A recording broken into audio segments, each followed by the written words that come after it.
Dave in Radcliffe, Kentucky. Hey, Dave, what's on your mind today? Yeah, hey, Tom, I wanted to share my thoughts about this immigration ban. Look, I believe that it's just indicative that we are definitely in an illiberal, ethno-nationalist state. And we're in the outcome of that is the hybrid regime. And let me tell you why. My conservative friends, they keep saying the same thing. They keep saying, ha, you liberals, this is funny. The law is clear. The president has broad, sweeping authority on this. Well, I decided to look up, 1182, the statutory law that they're quoting, right? Just like I did with the FISA Act, just like I did with General Mattis's appointment. And these statutory regulations or statutory laws are really being interpreted to benefit the executive branch in almost every case. Oh, sure. And I think that's the corporate influence on our legislative body, which, goes back to my original point is I think we're in the hybrid regime now. And as far as Trump, not being able to articulate clearly that the United States is, more ethical than Russia, I think that's another sign of it. Yeah. Because, really that's what should be a softball question for you. Well, Dave, there was a piece to that everybody is missing. And I think that it's being intentionally overlooked by the media because basically what Donald Trump said was George W. Bush was a killer too.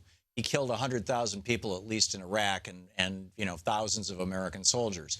Now, those weren't his exact words, but listen to this clip, Dave, all the way to the end. See, in the corporate media, they almost never play this all the way to the end because it's an indictment of it's Donald Trump indicting George Bush, which, by the way, he did this in the Republican primaries. He said Bush was the worst president ever. The war in Iraq was a horrible mistake, et cetera, et cetera. Now, we all know that he was on Howard Stern's show in 2002 promoting the war in Iraq. So he's trying to rewrite history about his position on this.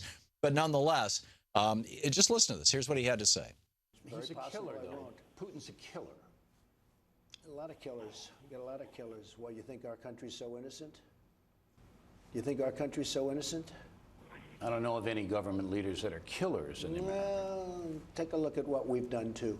We've made a lot of mistakes. I've been against the war in Iraq from the beginning. Yeah, mistakes are different than... A lot of mistakes, okay, but a lot of people were killed. So a lot of killers around, believe me. A lot of people were killed in Iraq. A lot of killers around, right? I think he's talking about the Bush administration, Dave. Yeah, I completely agree. But nobody's pointing that out. Nobody's pointing that out. Instead, everybody's horrified that, it's a moral equivalence with Putin. Whether he was saying that or not, I don't know. He might have been. But George W. Bush really should be held to account for lying us into a war with Iraq, just like Lyndon Johnson should have been held to account for lying us into a war with Vietnam. Yeah, and let me just say this real quick. I mean, Trump is entitled to his own opinion. I'm not trying to suppress the man's opinion. But why doesn't he say, why doesn't he deflect the question about Russia by saying, it's apples and oranges? Right. I mean, he could do something easy like that. But, and then not compromise his personal opinion if he likes Putin. Well, I think it's because, he's looking at keep in mind, after the fall of the Soviet Union, we sent a bunch of Chicago school economists over, the Milton Friedman School, to help, Boris Yeltsin put together his new country, basically. And they advised him to basically go libertarian, go unregulated capitalism, which is what, to a large extent, Russia has done.